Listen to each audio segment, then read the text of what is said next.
kepada masyarakat.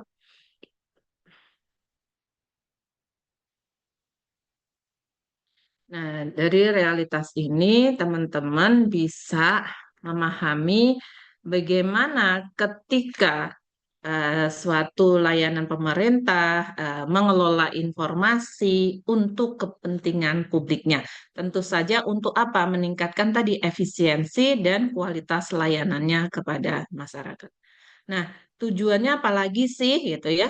Untuk memastikan bahwa pengetahuan yang ada di suatu instansi, organisasi ataupun kementerian, misalnya tidak hilang saat seseorang pegawai pensiun. Misalkan ada pegawai gitu kan. Kan kalau di dalam organisasi ada struktur organisasi gitu ya.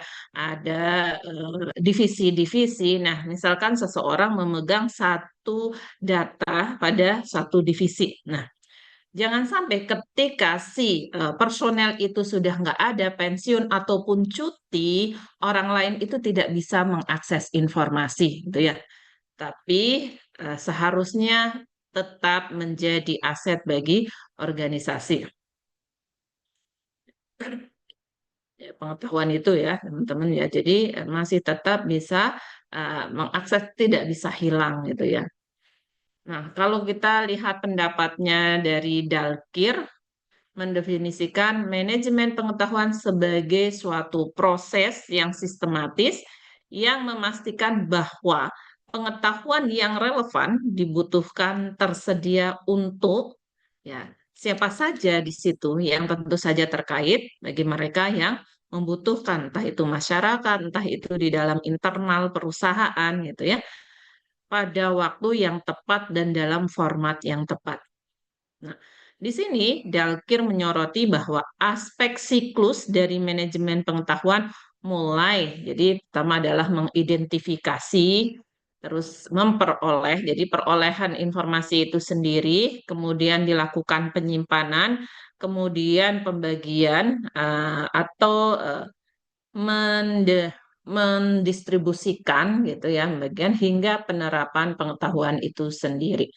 Jadi memang penting untuk diketahui memanage pengetahuan itu agar tadi informasinya bisa diidentifikasi, bisa didapatkan, bisa dilakukan penyimpanan, bisa distribusikan hingga pada implementasi pengetahuan itu sendiri di dalam kehidupan organisasi ataupun layanan publik gitu ya. Nah, kira-kira sampai di sini teman-teman bisa memahami ranah penjelasan saya. Gimana? Atway Bandu, namanya lucu. Atway Open Camp, jangan pakai Rafathar, Atway. Oke, gimana? Panggilannya siapa? Bandu or Otway? Biasanya dipanggil OT, Bu. Oh, Ote, oke. Mana wajahnya nggak kelihatan segini doang. Oke ya, tadi bisa dipahami penjelasan saya, Ote. Iya, Bu, paham. Silahkan semuanya open cam ya. Ini yang hadir baru 86. Mungkin masih sepertiga lagi yang belum hadir. Baik, selanjutnya apa itu manajemen pengetahuan publik?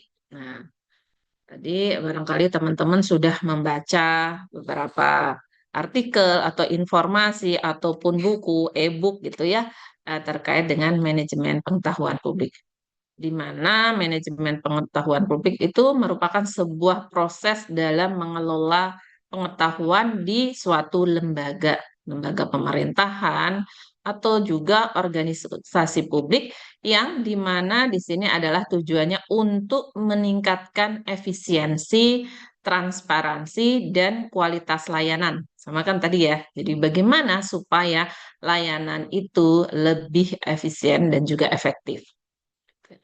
Nah, tujuannya untuk apa?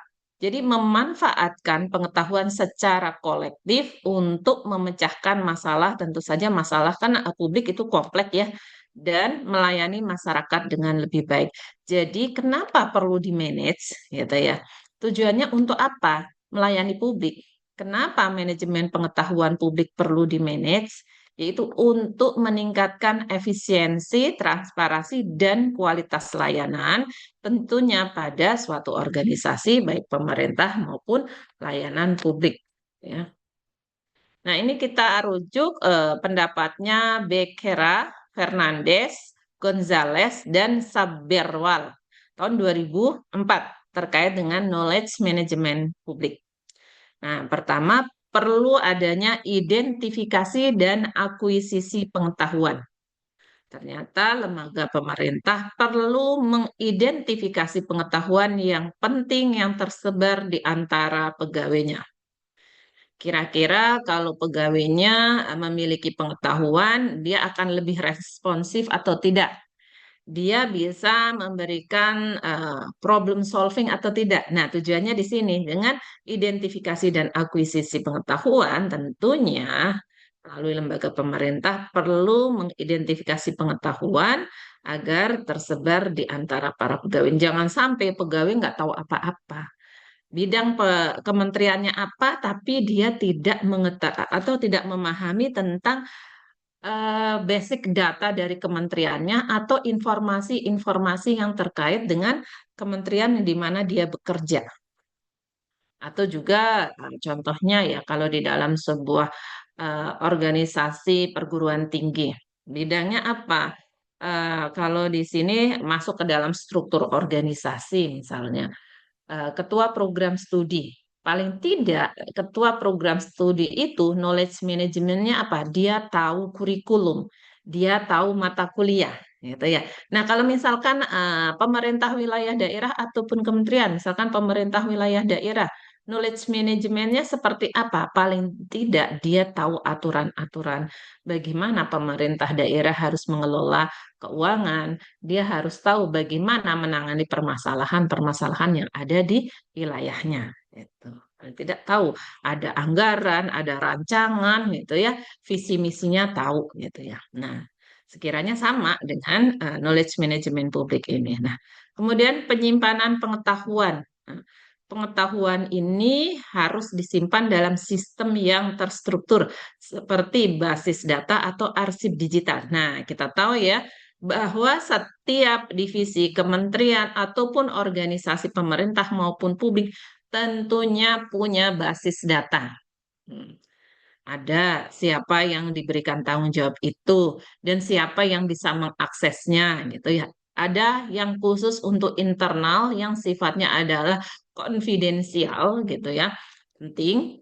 Ada yang sifatnya umum gitu ya. Jadi tapi harus punya basis data dan juga arsip.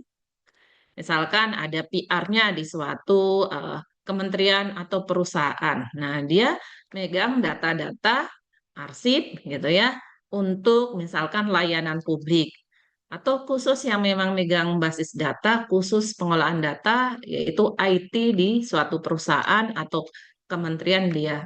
Orang yang memang bergelut di bidang basis data ada, terstruktur itu ya sistemnya.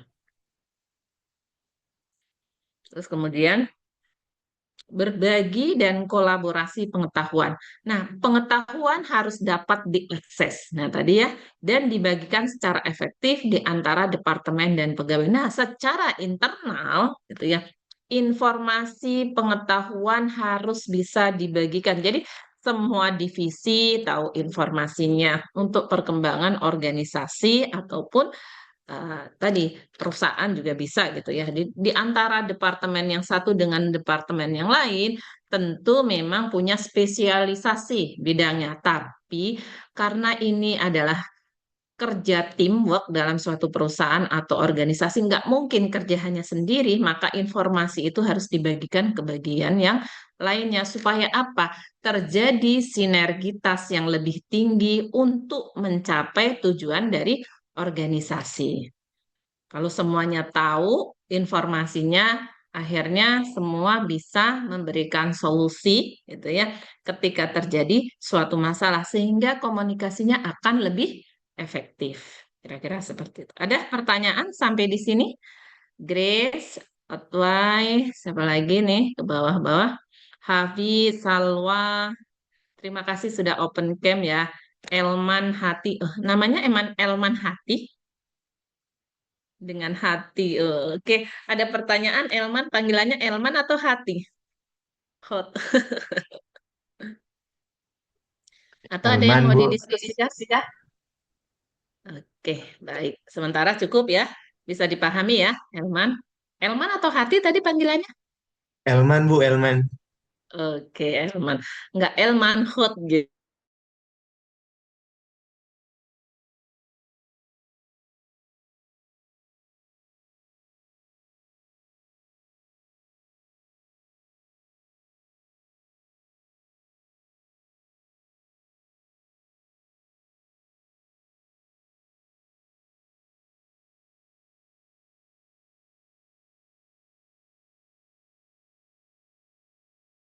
Tenaga apa di dalam organisasi baik dari top manajemen sampai low manajemen tidak tahu pengetahuan apa-apa tentang organisasinya, tentu saja tidak akan bisa mengelola organisasi dengan baik. Terus kemudian untuk apa? Untuk meningkatkan proses kerja tadi, membuat keputusan yang lebih baik karena tahu permasalahannya, tahu ilmunya, makanya keputusan juga tentunya ketika menghadapi permasalahan akan lebih mudah diputuskan. Dan pada akhirnya bisa meningkatkan kualitas layanan kepada masyarakat. Karena ini adalah dikaitkan dengan layanan publik untuk manajemen publik, maka outcome-nya adalah meningkatkan layanan kepada masyarakat. Inputnya adalah pengetahuan, prosesnya ada pengelolaan tadi, ada yang harus efisien, harus transparan, harus memiliki kualitas layanan, ya.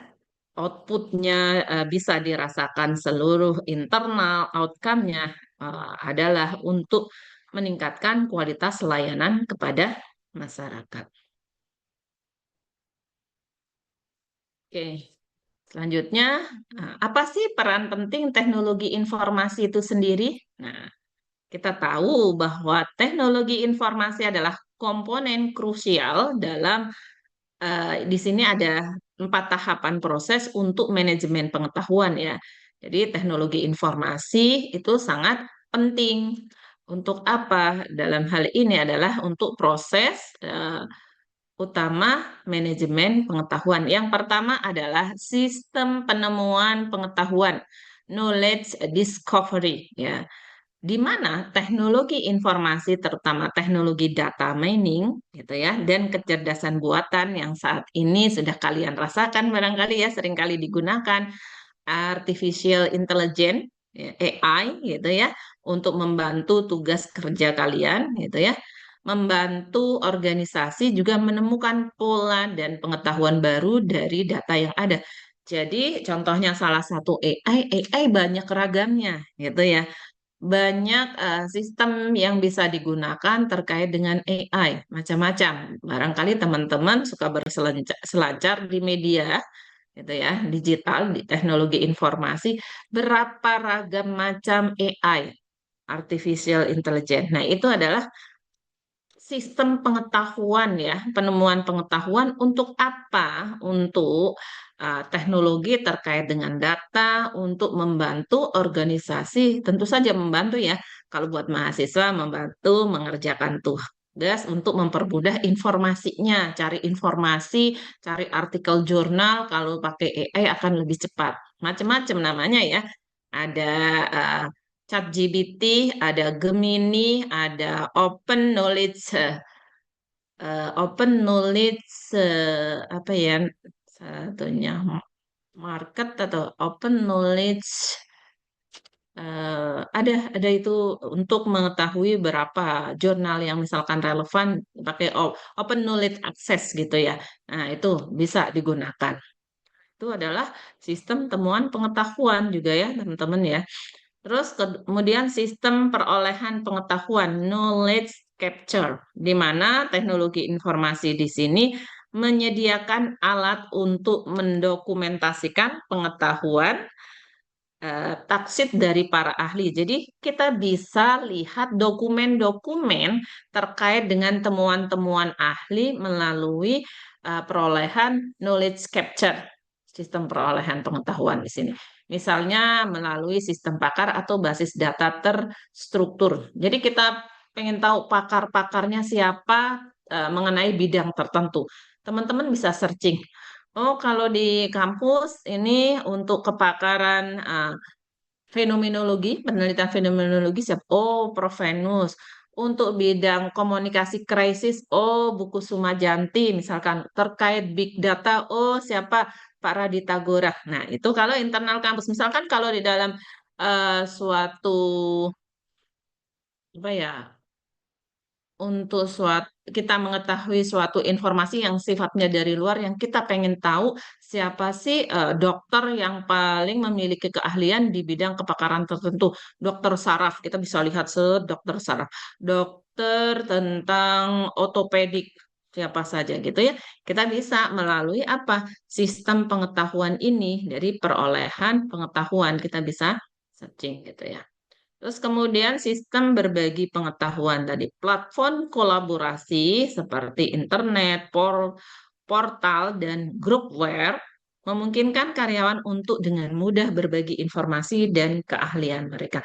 Nah, pastinya di suatu divisi atau organisasi atau pemerintahan, dia sudah terhubung dengan internet, punya portal, website, groupware gitu ya. Nah, teman-teman ada di sini yang sambil bekerja part-time atau pernah magang, barangkali walaupun magang itu juga diberikan akses untuk melihat portal dari suatu organisasi. Terkait apa? Di sana adalah berbagi pengetahuan, knowledge sharing gitu ya. Nah, kemudian selanjutnya yang keempat adalah sistem penerapan pengetahuan atau knowledge application, di mana teknologi dapat membantu mengintegrasikan pengetahuan yang dikumpulkan ke dalam proses kerja sehari-hari. Nah, ini ya. Jadi yang sudah diterapkan, gitu ya, pengetahuan yang diterapkan. Nah, dikumpulkan ke dalam proses kerja sehari-hari, jadi menjadi sebuah data, base data yang bisa juga diakses untuk apa? Mengintegrasikan tadi eh, apa pengetahuan yang dikumpulkan ke dalam kerja sehari-hari, misalnya melalui sistem pendukung keputusan. Nah, ini biasanya karena sudah apa? Sudah diaplikasikan, jadi tahu terus kemudian disimpan lagi supaya ketika ada permasalahan yang sama atau mirip bisa diakses kembali untuk mempermudah mendapatkan solusi. Baik, sampai di sini ada pertanyaan, teman-teman? Ada yang mau didiskusikan? Tifanya Tanusaputra.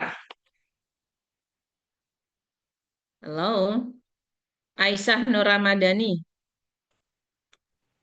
Ada yang mau ditanyakan atau mau memberikan statement atau memberikan contoh boleh?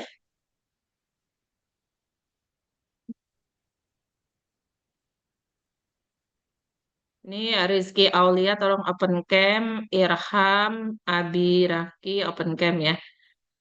Hana Salsabila. Hana,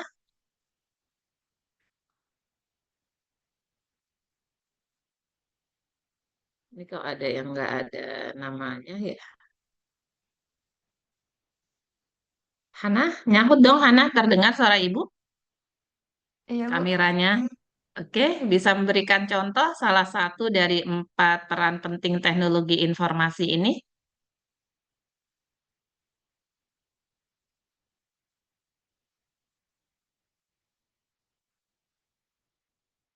Oh, hilang malah.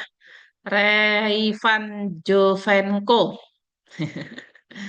Halo Raivan.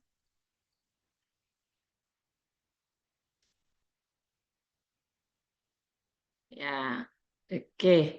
Raivan bisa memberikan salah satu contoh dari peran penting teknologi informasi ini? Raihan Jovanko. Ayo. Atau mau dibantu oleh Adrian Maulana. Aduh, kayak artis ini namanya Adrian Maulana.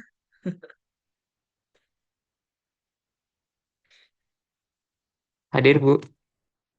Oke, silakan beri contoh dari salah satu 4 poin ini, peran penting teknologi informasi.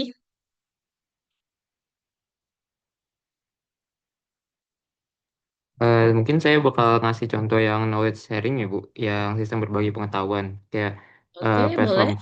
kayak platform kolaborasi intranet itu kalau emang di perusahaan tuh emang bener, Bu. Jadi ada memang platform tapi yang khusus dari perusahaannya sendiri ya, yang diaksesnya cuma sama karyawannya juga. Jadi itu kayak semacam cloud atau drive yang dimana karyawan-karyawan itu kalau misalkan dia punya data ataupun punya informasi itu mereka storage-nya di situ dan itu juga bisa diakses sama sama karyawan yang lain juga. Jadi kayak sharing gitu. Nah, tapi di sharing itu mereka juga nggak bisa main langsung akses satu sama lain eh, satu sama lain data. Jadi mereka juga harus punya namanya akses code-nya gitu, Bu. Kalau yang saya waktu itu pernah tahu. Pernah kerja, Belum, Adrian? belum. Oke. Oke, baik. Terima kasih, Adrian. Kelas apa, Adrian? A, B, C? Ke kalau AMP A. Kelas A. Oke, Iya. makasih, Adrian. Baik. Ada lagi yang lain?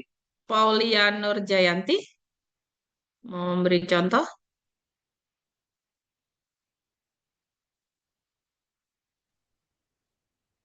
Mungkin saya mau contoh yang knowledge chapter itu, Bu. Sistem pengolahan Oke. pengetahuan. Oke, Yang boleh silakan Paulia. yang setahu saya yang kedua itu ada di PT Unilever Indonesia. Jadi dia tuh menggunakan teknologi informasi untuk menangkap pengetahuan tasit dari karyawan melalui sistem digital yang kemudian dokumentasi dalam bentuk dokumen digital dan disimpan dalam repositori agar dapat diakses dan dipelajari oleh karyawan lainnya untuk meningkatkan inovasi dan proses kerjanya mereka, Ibu. Oke, baik. Terima kasih Paulia. Ya, jadi memang dokumentasi tapi nanti bisa diakses ya oleh tim dalam kerja di suatu organisasi. Oke, baik. Kita lanjutkan. Terima kasih Paulia, terima kasih Adrian. Nah, kita lanjutkan terkait dengan faktor pendukungnya di dalam knowledge management yang memungkinkan menjadikan knowledge management sukses di sektor publik didukung oleh teknologi informasi. Seperti yang pertama adalah budaya pengetahuan. Nah, di dalam budaya pengetahuan atau knowledge culture gitu ya. Ini kita ambil pendapatnya di dalam buku Davenport, Thomas H. dan Prusak Lawrence ya.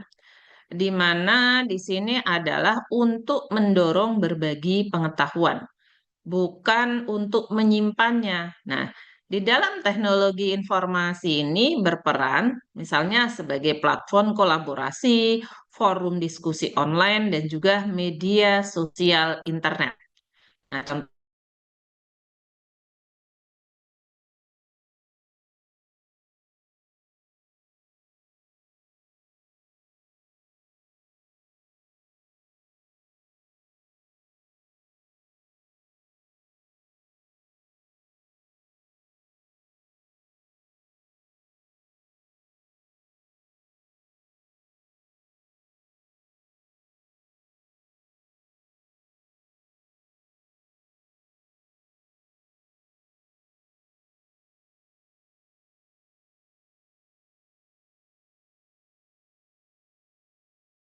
hari-hari, ya. Nah, di sini teknologi informasinya berperan di mana sistem manajemen dokumen atau juga workflow automation dan business intelligence. Contohnya yaitu seperti prosedur onboarding karyawan baru yang terotomatisasi dengan akses ke materi pelatihan digital. Nah, misalkan ada karyawan baru gitu ya. Nah, dia diberikan akses ke materi pelatihan digital. Jadi, di sini maksudnya ada dokumen dan juga untuk memberikan informasi, mengintegrasikan tadi knowledge management ke dalam alur kerja sehari-hari. Supaya apa? Yang karyawan baru itu tahu informasi terkait pengetahuan yang ada di perusahaan atau organisasi tertentu. Yang ketiga yaitu terkait dengan kepemimpinan dan strategi atau leadership and strategi ya. Di mana di sini adalah untuk dukungan dari pimpinan sebagai sebuah inisiatif knowledge management. Nah, peranannya apa? Nah, misalkan peranannya di sini teknologi informasi berperan sebagai dashboard untuk memantau metrik knowledge management sebagai alat visualisasi terkait dengan data untuk menunjukkan dampak atau implikasi dan juga komunikasi digital dari pimpinan. Jadi, di mana contohnya gini, pimpinan yang menggunakan data dari sistem knowledge management bisa membuat keputusan sebagai sebuah kebijakan.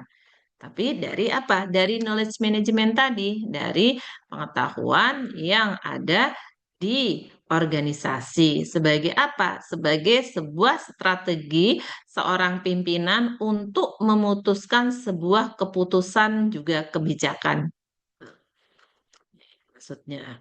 Terus selanjutnya teknologi informasi atau information technology, di mana di sini adalah ada infrastruktur teknologinya yang memadai dan alat yang tepat tentunya. Di mana teknologi informasi di sini berperan sebagai sistem manajemen konten atau kalau biasa disingkat CMS gitu, CMS gitu ya. Nah, basis data relasional juga sebagai portal internet dan juga sebagai alat pencarian yang canggih. Jadi, di sini adalah sistem manajemen konten yang berbasis data relasional. Ada hubungannya gitu ya. Ada portal internet dan juga alat pencarian yang canggih. Contohnya misalkan menggunakan software open source untuk membantu portal pengetahuan publik yang bisa diakses oleh warga atau oleh publik. Tuh, contohnya. Nah, jadi dari faktor pendukung ada 4 pilar ini tentunya menjadi kunci yang memungkinkan knowledge management bisa sukses di sektor publik yang didukung oleh teknologi informasi. Selain contoh-contoh yang saya berikan tadi, boleh teman-teman memberikan contoh supaya kita terjadi diskusi atau juga interaktif. Deswita Seilia Sinaga. Deswita? Ya, Ibu. Oke, bisa memberikan contoh selain yang saya berikan contoh tadi. Mungkin saya mau kasih contoh yang dari knowledge culture, Bu, yang budaya pengetahuan. Mungkin kalau misalkan contoh dari saya itu, eh, mungkin misalkan sebuah kementerian itu mengadakan acara penghargaan bulanan gitu, Bu. Kayak pemberi yang disebut dengan pemberi solusi terbaik. Jadi kayak lebih ke penghargaan ke staf-staf yang bisa memecahkan masalah yang terjadi di perusahaan tersebut. Terus habis itu berbagi solusinya mereka di portal internet, dan penghargaan ini tuh bukan berupa hadiah tetapi juga pengakuan publik, terus pengakuan dari pimpinan dan staf lain. Mungkin itu, Bu. Oke, terima kasih. Tadi siapa namanya? Lupa saya. Deswita Cecilia Sinaga, Ibu. Oh ya, oke. Deswita, terima kasih Deswita. Oke, Ibu. kelas apa Deswita? Saya dari kelas B, Ibu. Oke, baik. Terima kasih Deswita. Koordinator kelasnya ada, boleh dicatat ya. Tadi juga yang sebelumnya kelas apa, tolong koordinatornya catat. Ini masuk poin aktivitas partisipasi. Terima kasih Deswita. Ada lagi yang lainnya? Mau memberikan contoh? Nayesa Adaira Belva. Dia gambarnya adalah bumi dan matahari ya. Bumi itu bulat. Oke, nah Yesa. Ini Bu, mungkin kalau buat saya itu contohnya dari organizational process ya. Mungkin salah satunya itu bisa proses rekrutmen karyawan sepertinya. Mungkin dari ada pengumuman lowongan, seleksi berkas, terus kemudian bakalan ada tes tes dan wawancara seperti itu kali ya Bu, kalau menurut saya. Nah, sudah direkrut, kemudian dia bisa mengakses materinya, gitu ya, Hmm. materi misalkan pelatihan, gitu, karena dia karyawan baru, gitu. Paling tidak kan, biasanya kalau karyawan baru itu ada yang namanya di training, gitu ya. Nah, di training itu, nah itu bisa mengambil, mengakses materi-materi yang ada di organisasi itu terkait dengan makanya namanya proses organisasi. Oke, baik, terima kasih. Naisa. Oke, kita lanjutkan.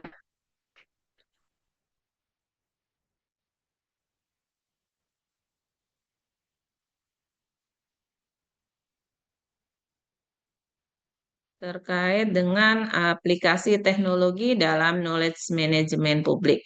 Nah, aplikasi teknologi ini dalam knowledge management publik berfungsi sebagai sebuah fasilitator yang dapat membantu lembaga pemerintah untuk mengelola, untuk menyimpan, dan menyebarkan pengetahuan secara sistematis.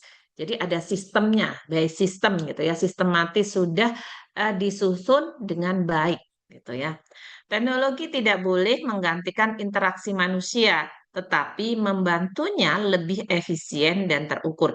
Jadi tetap aja gitu ya, butuh yang namanya manusia, walaupun sudah ada by system. Tapi kan untuk memasukkan ke dalam sistem itu adalah menggunakan kerja manusia. Tidak bisa menggantikan interaksi, dia hanya memberikan informasi gitu ya. Di sini ada 4 aplikasi teknologi utama dalam knowledge management. Seperti yang pertama, sistem manajemen dokumen. Jadi ada dokumen manajemen sistem sebagai sebuah rekam jejak digital.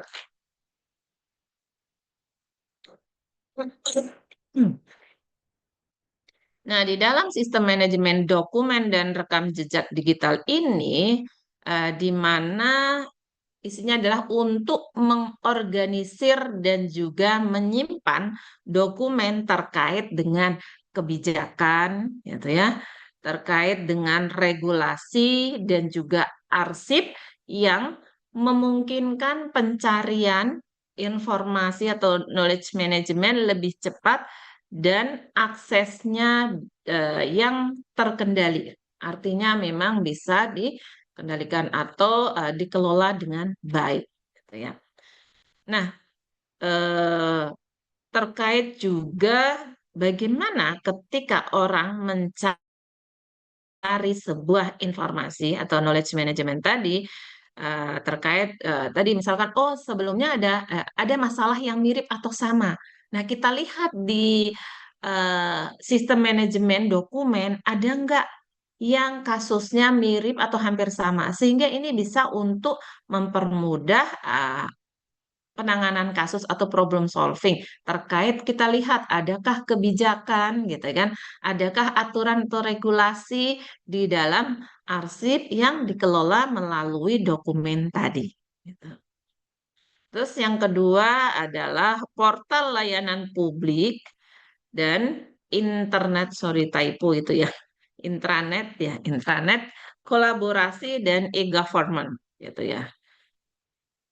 Jadi di sini adalah terkait dengan menyediakan informasi, formulir, dan layanan online bagi masyarakat terkait untuk apa? Mengurangi birokrasi dan meningkatkan transparan. Jadi nggak usah bertele-tele birokrasinya gitu ya. Jadi karena sudah tadi tersusun dengan rapi, menyediakan informasi, ada formulir layanannya. Seperti kalau di kampus ini teman-teman mau mengajukan surat, gitu kan? Mau mengajukan surat ke dekan ataupun ngurus untuk magang gitu kan. Nah, di dalam websitenya ada portal yang bisa diisi di sistemnya gitu kan. Jadi teman-teman bisa mengisi data-datanya. Terus kemudian sistem pembelajaran dan pelatihan eh, atau learning management system. Nah, ini tadi hampir mirip dengan sebelumnya ya. Jadi di mana di dalam knowledge management ini ada penjelasan atau ada informasi terkait dengan sistem pembelajaran dan pelatihan di mana informasinya di sini diberikan terkait tadi untuk pembelajaran, untuk pengetahuan dan juga untuk mendukung misalkan tadi karyawan baru bisa melalui ini gitu ya. Itu belajar terkait dengan sistem yang ada. Terus kemudian sistem basis data pengetahuan atau knowledge based system dan juga jaringan sosial internet. Nah, di mana di sini namanya juga sistem basis data, juga hampir mirip ya dengan sebelumnya gitu yang tadi basis data untuk pengetahuan di mana bahwa di dalam organisasi atau knowledge management publik di sini memiliki basis data untuk bisa diakses melalui tentunya jaringan. Nah, sekarang udah banyak nih melalui banyak kan setiap kementerian atau organisasi punya jaringan sosial internal gitu ya. Mereka pastinya mengelola informasi-informasi yang diinformasikan melalui jaringan sosial internalnya. Nah, dari 4 sistem manajemen ini sebagai sebuah aplikasi teknologi dalam knowledge management publik, teman-teman boleh memberikan contoh atau pernah pengalaman terkait realitas yang ada. Ika Prila Maulina. Nah, pakai Rafathar ini dia. Ika, silahkan Ika Prila Maulina. Halo,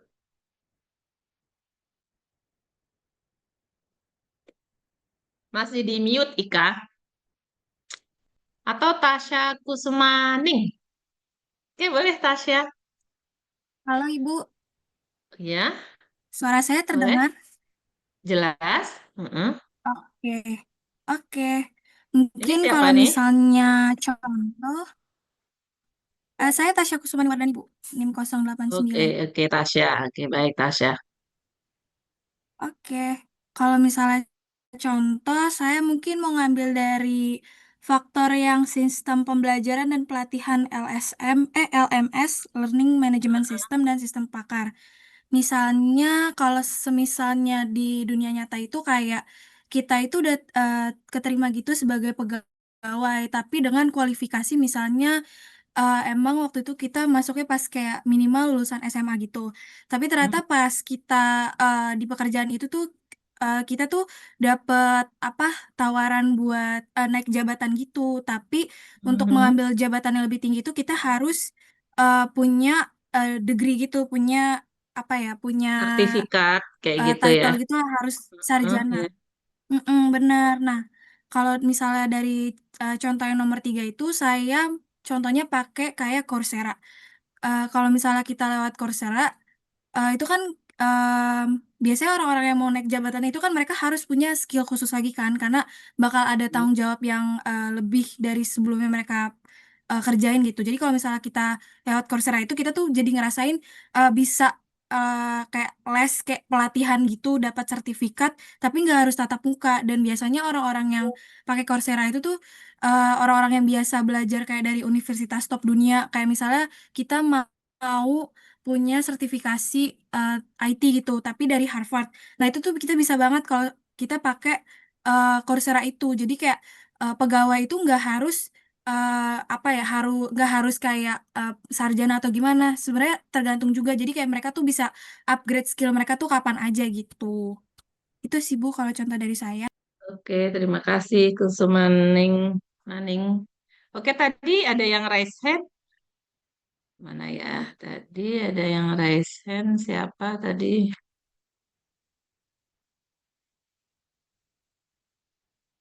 Mana kok nggak muncul lagi? Ada 2 orang ya. Nah, saya cek. Oh, nggak bisa saya klik di sini. Siapa tadi yang raise hand? Saya lihat ada. Saya Bu Hafiz Rijal Irawan. Oke, Hafiz. Silahkan Hafiz memberikan contoh, Hafiz.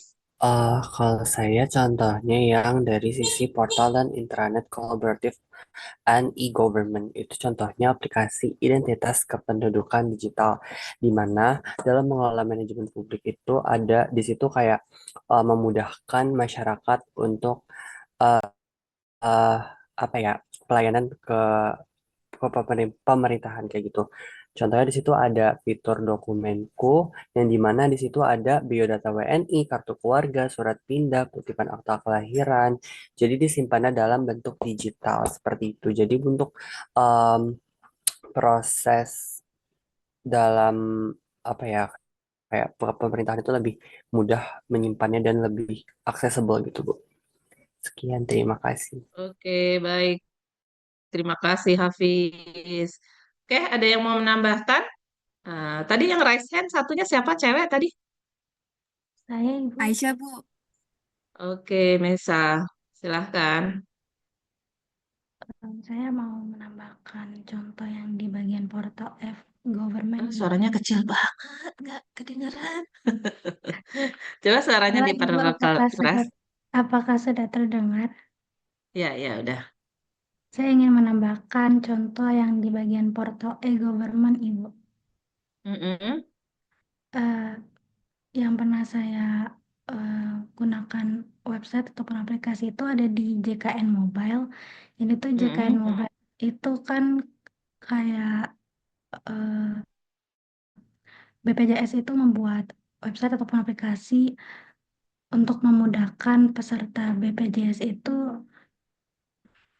mening- eh, menggunakan layanannya. Nah, jadi waktu itu saya membantu orang tua saya mengurus BPJS. Nah, ternyata di JKN Mobile ini tuh sudah menggunakan fitur yang cukup penting seperti bisa mengecek status kepesertaan. Kayak orang tua saya tuh sebagai peserta itu status BPJS itu udah aktif atau belum. Terus bisa menggunakan fitur pencarian rumah sakit dan juga bisa mendaftar BPJS atau pelayanan kesehatan lainnya itu secara online. Begitu, Ibu. Iya, jadi lebih mempermudah ya, tidak harus birokrasinya bertele-tele harus datang gitu ya. Jadi mempercepat. Jadi ketika kita sudah daftar online, kita datang tinggal misalkan ambil kartunya kalau misalkan kita butuh kartunya gitu ya. Oke, terima kasih Miss ya. Ada lagi yang lainnya?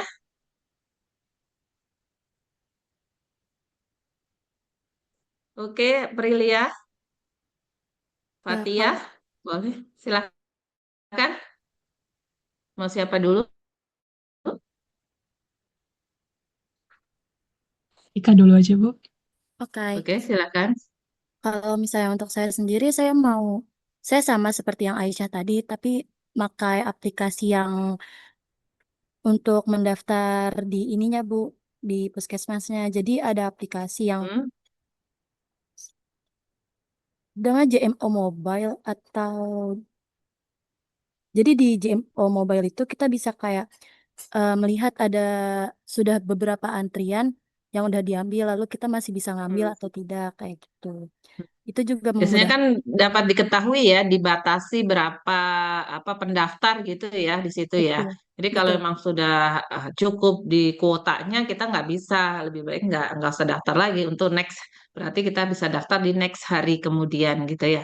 betul Ibu. Itu ternyata nama aplikasinya Mobile JKN. Terus kita juga Hmm, bisa apa namanya daftar di rumah sakit rujukan juga lewat situ. Jadi kita udah nggak perlu langsung datang ke rumah sakitnya gitu.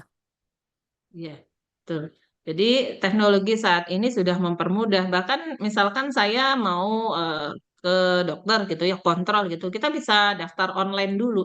Dan itu juga seringkali disosialisasikan mereka melalui ketika ada di ruang tunggu, biasanya dari pihak rumah sakit akan mensosialisasikan ini loh kita punya layanan yang bisa diakses secara digital. Bapak Ibu nggak perlu susah-susah harus daftar buru-buru, jadi bisa daftar dari rumah, kemudian bisa melihat dokternya jam prakteknya kapan. Nah, itu Bapak Ibu bisa dipermudah untuk mendapatkan akses layanan. Kira-kira seperti itu. Baik, terima kasih. Satu lagi tadi siapa yang belum? Saya Silakan. Bu, Oke, siapa namanya? Fatia Hasna. Hasna. Oke, silakan Hasna. Fatia Bu. Sebenarnya saya mau nambahin tentang yang learning management system. Jadi Komdigi itu punya website namanya Digital Talent, yang mana itu hampir sama kayak yang disampaikan Tasya, itu Coursera. Tapi kalau Coursera kan sertifikatnya udah internasional, tapi ini adalah sertifikat yang bisa diambil secara gratis kalau kita menyelesaikan course-nya tentu dari lembaga Komdigi itu sendiri, gitu sih Bu. Jadi berbayar ya, tetap ya, ada yang berbayar gitu ya. Banyak Ada, kalau tapi yang banyak berbayar sekali memang.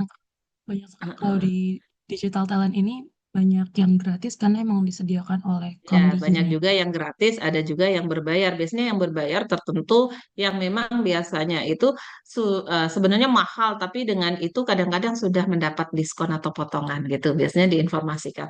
Tapi juga banyak yang layanannya gratis gitu. Baik, terima kasih. Ada lagi? Dicatat ya untuk kelas koordinator kelasnya ya. Barusan kelas apa saja lapor kepada koordinator kelasnya. Nanti dicatat dan coba dicek lagi delete apakah sudah bisa teman-teman. Soalnya tadi belum bisa dari semalam saya coba ingin membuat presensi. Nah, ini sudahkah? Coba ya, saya coba lagi. Di sini lihat apakah sudah bisa. Nah, ini sepertinya sudah bisa. Bismillah, mudah-mudahan. Tapi more information about this error. Oh, masih gitu tulisannya. Nah, belum bisa teman-teman. Coba teman-teman, adakah yang sudah bisa? Kalau Belum saya bisa, juga Bu, belum bisa, belum. Bu. Oh, berarti memang sistemnya dari pusatnya. Jadi, saya mohon kepada koordinator kelas ngelis yang tidak hadir aja sama ngelis yang aktif. Jadi itu biar bisa saya masukkan ke presensi itu ya. Dan juga catatan saya yang saya akan laporkan ke dosen kelasnya masing-masing. Gitu. Baik, kita lanjutkan. Jika tidak ada pertanyaannya.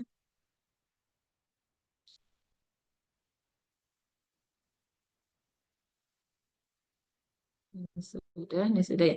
Nah, tantangannya terkait dengan aplikasi teknologi informasi dan kegiatan manajemen publik, tentu saja ada tantangan yang terjadi. Ya.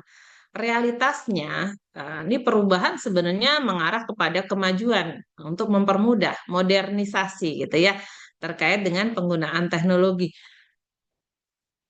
Tapi tetap aja realitasnya masih ada terjadi, resistensi terhadap perubahan.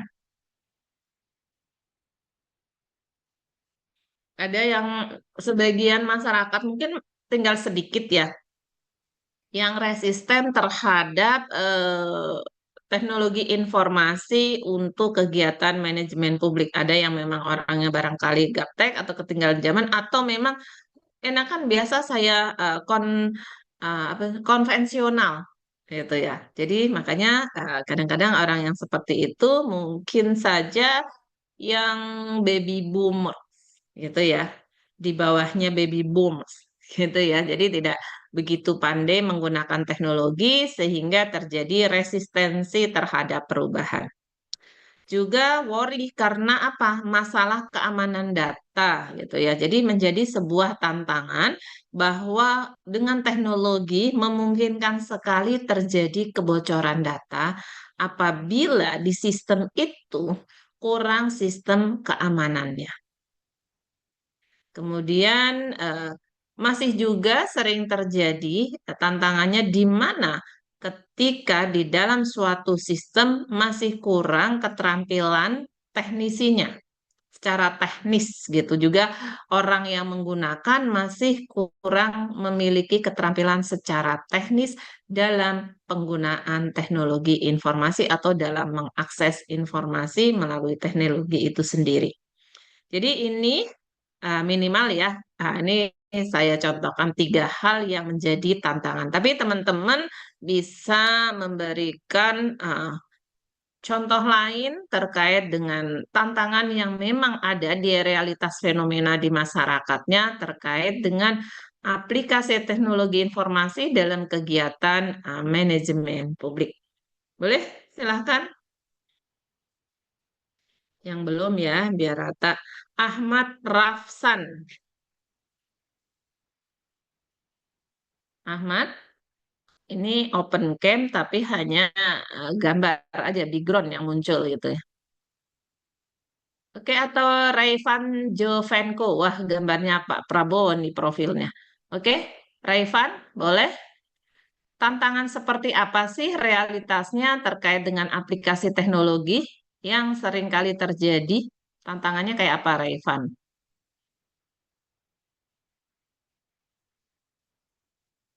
Halo?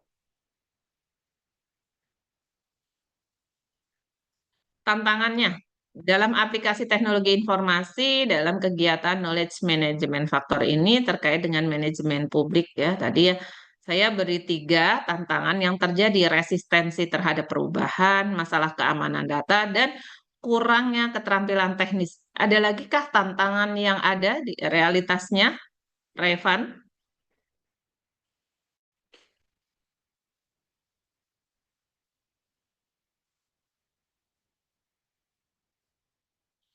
Mm-mm.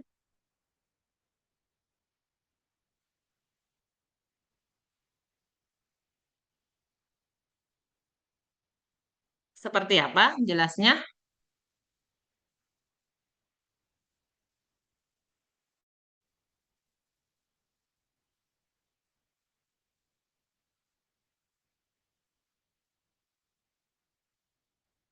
Mm-mm.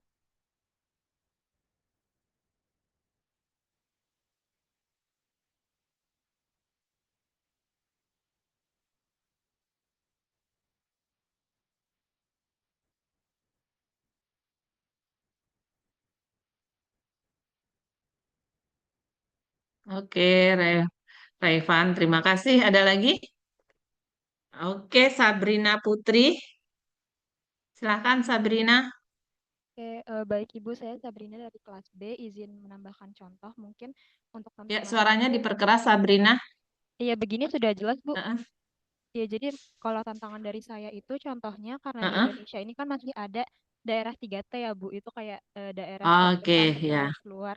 Nah, jadi tantangannya itu adalah kesenjangan infrastruktur teknologi informasinya sendiri Mm-mm. itu, Bu. Jadi misal kalau di daerah-daerah yang di Jawa itu mereka sudah berkembang teknologi informasinya, sedangkan kalau di sana mungkin Hmm. akses internet dan perangkat teknologi informasinya itu masih agak sulit sehingga mereka manajemen pengetahuannya pun menjadi terhambat Hmm. atau jadi tantangan gitu, Bu.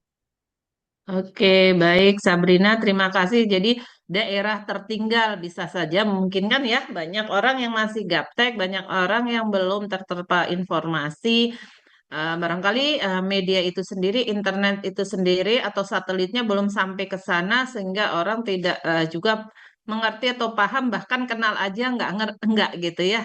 Jadi gapnya sangat tinggi. Nah, bisa jadi daerah-daerah wilayah tertinggal. Baik, terima kasih Sabrina. Ada lagi? Fatia Hasna. Oke, siapa lagi nih yang raise hand?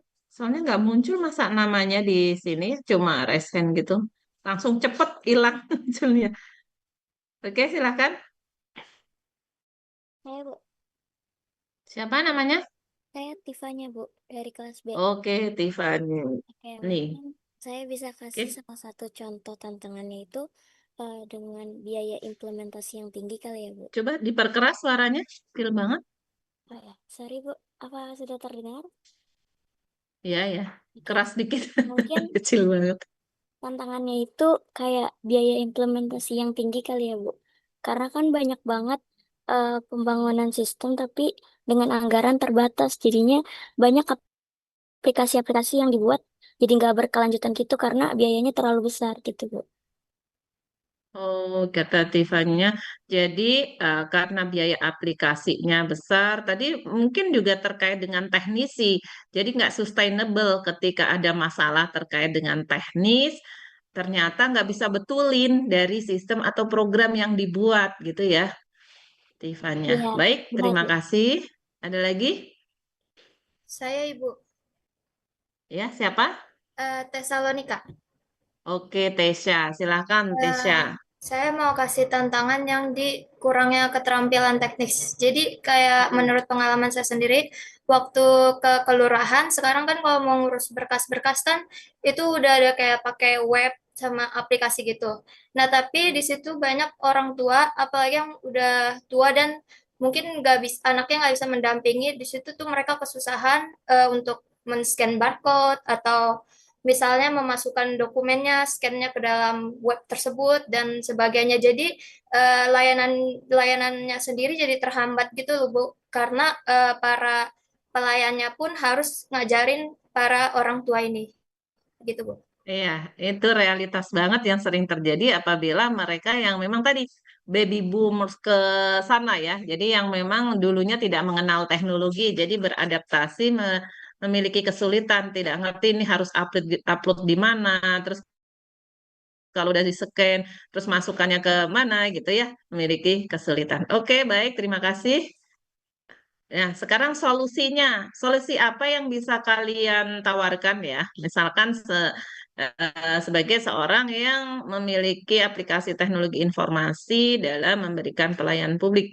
Nah, ini saya berikan 3 hal melalui pelatihan rutin, menetapkan kebijakan keamanan yang jelas, dan membangun pilot project skala kecil untuk menunjukkan manfaatnya.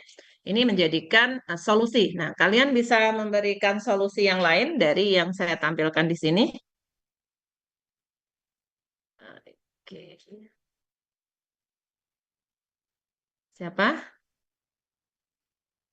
Ini belum open cam ya. Ihsan Rizky, Nayesa, Sanlay, Asma, Ripka, Natasha. Tadi udah Natasha ya? Udah. Ada yang lain, Jonathan. Oke. Ini Jonathan Virsi bukan ya? Oke, Virsi ya, Virsi. Jonathan, boleh Jonathan, solusi apa yang ditawarkan?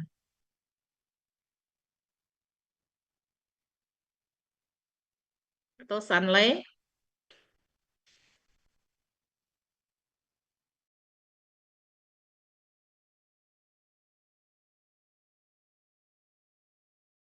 Iya, Bu. Silahkan, boleh. Oke, silahkan, Irham. Saya ingin memberikan solusi dari yang tadi Sabrina yang tentang daerah 3T. Nah, Mm-mm. mungkin bisa pertama tuh bisa pemerataan jaringan internet, terus juga bisa memanfaatkan energi terbarukan, misalnya kayak pakai sistem-sistem yang menggunakan tenaga surya gitu biar lebih hemat dan keberlanjutan, tetapi masyarakat yang 3T itu juga bisa memanfaatkan KM faktornya. Itu aja, Bu. Ya, baik, terima kasih. Raihan, ada lagi? Bu, saya Ya, ingin Pak? sedikit memberikan solusi, tapi ini kasusnya udah tahun lalu sih, Bu. Sedikit mengingatkan kembali kasus kebocoran data yang terjadi di PDNS ya, Bu. Nah, itu Oke. kan bisa terjadi karena kalau menurut saya sendiri kurangnya inkompetensi dari orang-orang di sana lah. Nah, menurut Mhm. saya kalau seandainya memang orang-orang yang terpilih itu benar dan bekerja dengan baik, Bu, nggak mungkin data sebanyak itu yang mana jadi esensial juga di masyarakat kan penting juga. Mhm. Itu bisa terjaga dengan baik apabila orang-orangnya benar dan bekerja dengan baik sih, Bu. Dan menurut saya Menguasai solusi yang teknologi bisa, juga ya. iya betul Mhm. Bu, karena kan tidak dapat dipungkiri bahwa data-data tersebut bisa diretas dan sangat ringkih lah. Makanya orang-orang yang ada di situ harus benar dan dapat bekerja dengan sesuai dengan kompetensinya Bu. Jadi perlu ada Oke. kurasi lah untuk anggota-anggota di sana. Mungkin itu Bu solusinya. Terima kasih. Oke, baik. Terima kasih, Rehan. Jadi juga kita lihat ya di Kementerian Pendidikan. Jadi dari 100 apa ya web atau 100 sistem dia teretas atau kemarin namanya di apa teretas itu dibajak atau ya itu tadi terjadi di hacker gitu ya. Jadi dari 100 item sistem yang ada gitu ya ke hacker gitu. Nah, itu kan keamanan cyber ya, bagaimana supaya dari tim, jadi menjadikan sebuah tantangan bahwa teknisinya itu harus handal. Bagaimana caranya membuat sistem supaya tidak bisa didobrak oleh hacker gitu ya. Ada pengamanan-pengamanan sandi-sandi yang memang barangkali mereka tidak terpikirkan, yang kelihatan hanya sepele, sekilas apa ringkih, tapi ternyata ketika orang mendobrak keamanannya tidak mampu menembus sistem yang sudah dibuat.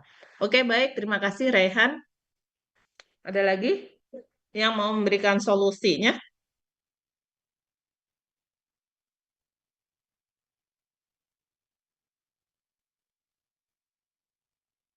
Jika sudah tidak ada, nah, ini adalah gambaran skema peran teknologi informasi dalam manajemen pengetahuan. Saya ringkas dari materi hari ini, di mana kita sebenarnya semua harus memahami dasar teori. Bagaimana manajemen pengetahuan publik di sini adalah mengelola pengetahuan untuk tujuannya lebih pada efisiensi. Jadi contohnya gitu ya, sekarang apalagi pasien ya, orang mau berobat pasti kondisinya tidak sehat. Gimana dipermudah gitu ya? Nah, melalui informasi teknologi, kita bisa mendaftar secara online atau daring untuk melihat juga dokter prakteknya di jam berapa, kapan. Itu kalau terkait dengan layanan kesehatan gitu ya. Terus terkait dengan hal yang lain, misalkan pembayaran pajak, pengurusan eh, perpanjangan BPKB, dan lain sebagainya. Banyak layanan-layanan publik yang memang sangat membutuhkan manajemen pengetahuan untuk gunanya adalah untuk mempermudah masyarakat dan juga meningkatkan pelayanan publik. Nah, tadi terkait juga yang 4 pilar knowledge management, ada 4 faktor di mana tadi sudah saya jelaskan dan berikan contohnya, sangat penting terkait dengan budaya pengetahuan. Mendorong berbagi bukan hanya sekedar menyimpan, tapi harus dibagikan informasi itu, gitu ya. Terus kemudian proses organisasi di mana mengintegrasikan knowledge management ke dalam alur kerja. Terus kemudian kepemimpinan dan strategi sebagai sebuah dukungan dari pimpinan dalam pemutusan kebijakan dengan melihat tadi dokumen, regulasi untuk memberikan kebijakan tentunya yang lebih relevan. Kemudian teknologi informasi seperti infrastruktur dan juga alat yang digunakan. Bagaimana 4 pilar ini sangat penting peranannya di dalam teknologi informasi untuk manajemen pengetahuan publik, terutama untuk peningkatan layanan publik atau good governance. Nah, didukung oleh apa tadi aplikasi teknologi informasi knowledge management publik seperti tadi sistem manajemen dokumen, portal e-governance, knowledge base, dan sistem pakar serta platform kolaborasi internet.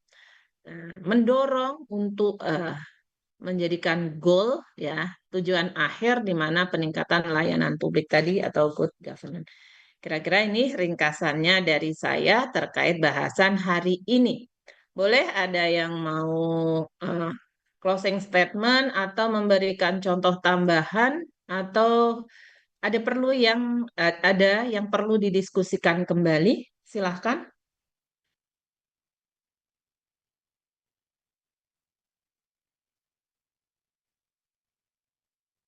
Siapa? Boleh?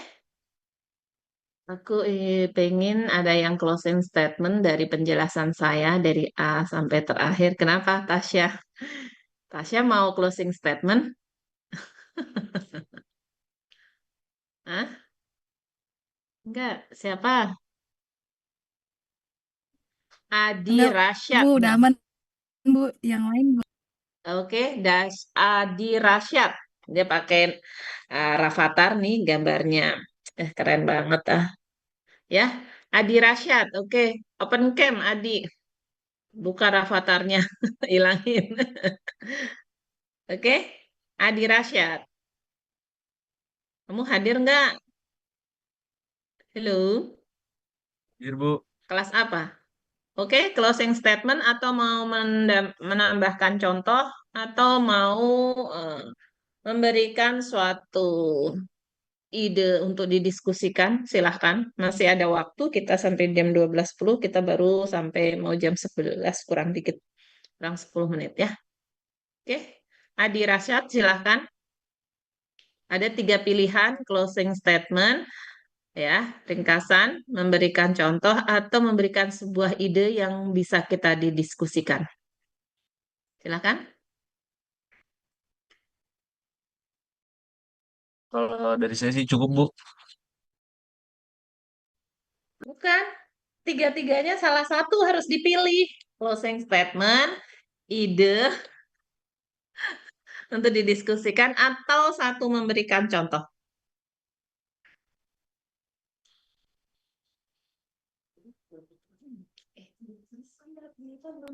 Ya, bentar Bu, saya merangkai kata-kata dulu, Bu. Ambil pisau. Gimana tadi? Aku jatuh.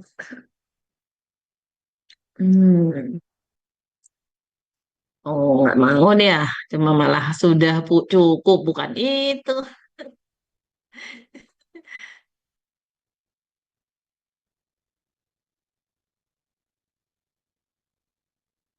Oke. Nah, simpulannya ya, lebih ke teknologi informasi bukan hanya sebagai alat, melainkan faktor kunci yang memungkinkan manajemen pengetahuan publik berjalan lebih efektif. Kedua, mengintegrasikan teknologi informasi dengan keempat pilar tadi yang sudah saya jelaskan terkait dengan budaya, faktor kepemimpinan, teknologi adalah menjadi sebuah kunci sukses bagi keberhasilan organisasi dan juga layanan publik. Yang terakhir, teknologi informasi sebagai lembaga publik dapat menjadi lebih efisien, transparan, dan responsif terhadap kebutuhan masyarakat atau kebutuhan publik. Nah, ada pertanyaan sampai di sini?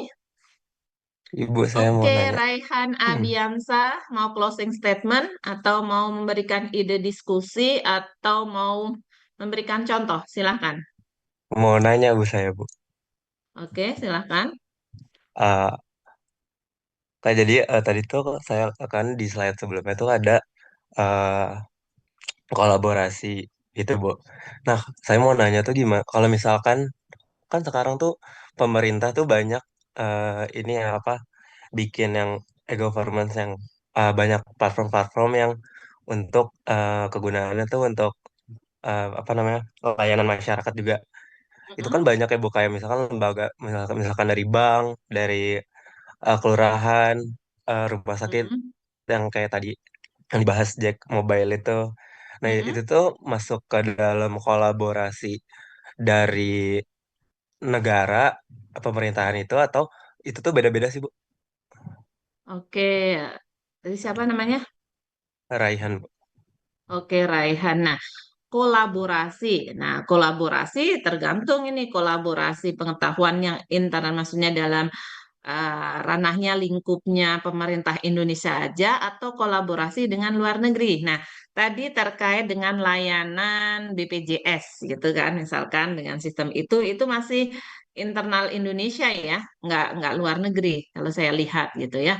Jadi itu masuk dalam berbagi kolaborasi pengetahuan bagaimana ketika sistem layanan itu terus bekerja sama dengan instansi terkait, misalkan tadi dengan Kementerian Kesehatan terkait BPJS gitu.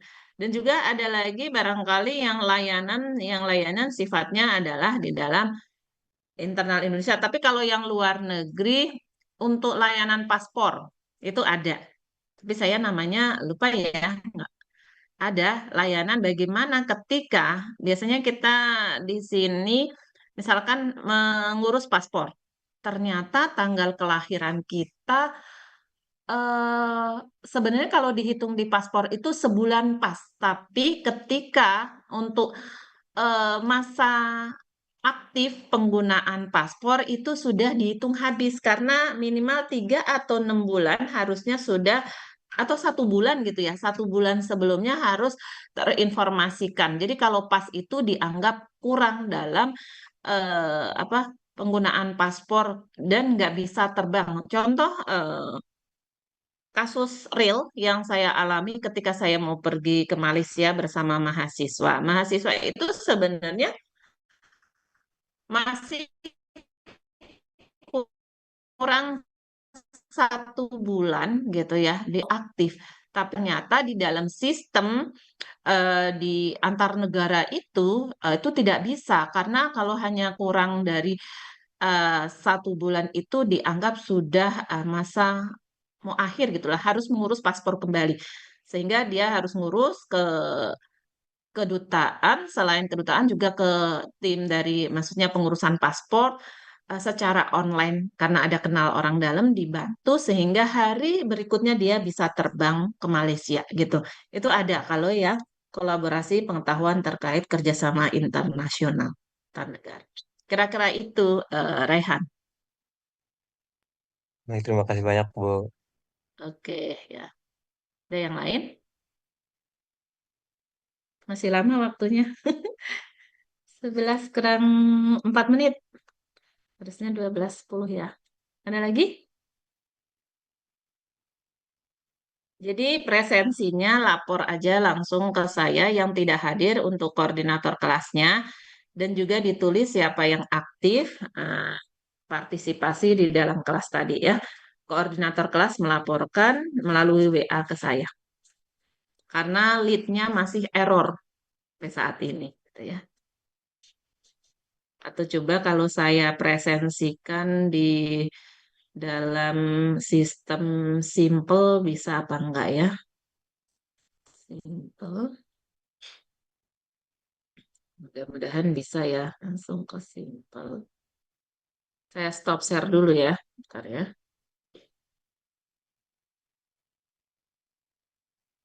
Mau minimize, oke. Ini langsungnya. Nah, saya perkecil dulu tampilannya karena nggak bisa ini dibuka simple kalau nggak saya perkecil nih tampilan di emailnya.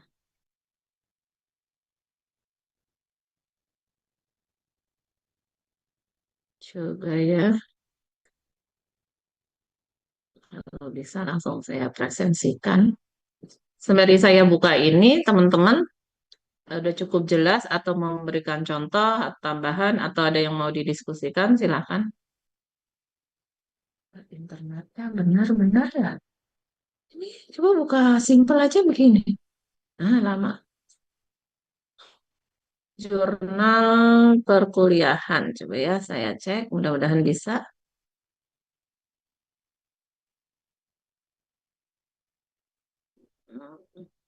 Analisis manajemen.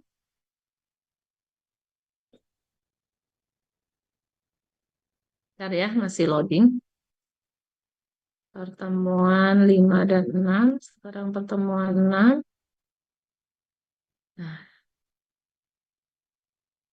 jadi belum bisa ternyata di sini masih ada errornya ya, belum bisa saya masukkan presensinya. Mohon maaf teman-teman atas ketidaknyamanan ini.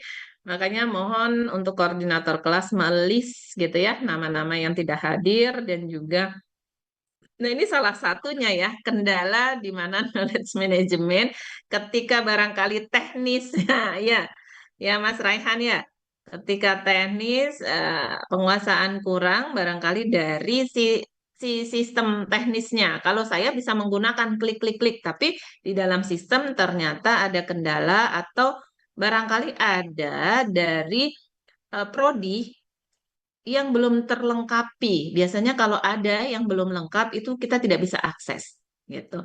Dari ataupun dari dosen koordinator kelasnya gitu ya.